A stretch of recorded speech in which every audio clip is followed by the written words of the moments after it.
আসসালামু আলাইকুম। আমি আমার বাংলাদেশের ভাই বোনদেরকে বলবো যারা ইনুস স্যারকে ভালোবাসেন, প্রয়োজনে আবার আমরা সংগ্রাম করব। আমরা ইনুস স্যারকে যেতে দিব না।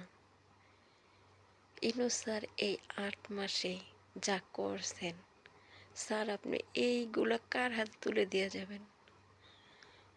কাকে আমরা বিশ্বাস করব? আমাদের স্বপ্নগুলো ভাইঙা যাবে স্যার।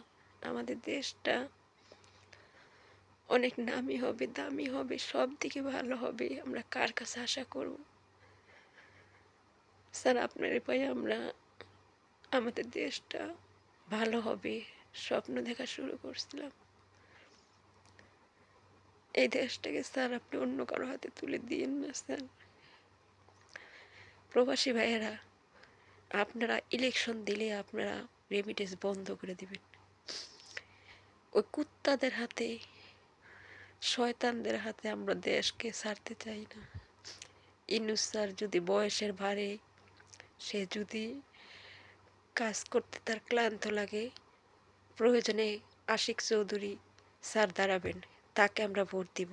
কিন্তু পুরানো কোনো চেহারা আমরা দেখতে চাই না বাংলাদেশে, নতুন বাংলাদেশে। ভাই রাস্তায়, বোনেরা ভাইয়েরা রাস্তায় আমরা আবার দিন রাত 24 ঘন্টা বসে সংগ্রাম করবো। আমরা ইনুস স্যারকে যেতে দিব না। ইনুস স্যার আমাদের পাশে থাকবে, আমাদের মাথার উপরে থাকবে। স্যার আপনার ডান হাত, আপনি আশিক স্যারকে ক্ষমতায় বসার জন্য, রাখার জন্য আপনি ব্যবস্থা করেন। আমরা পুরানো কাউকে চাই না স্যার, কাউকে চাই না। তারা দেশটাকে গিলে খাবে, সাধারণ মানুষ কষ্ট করবে, আমরা কষ্ট করব স্যার। আমরা আর কারো কাছে আমাদের এই দেশটাকে দিতে চাই না স্যার।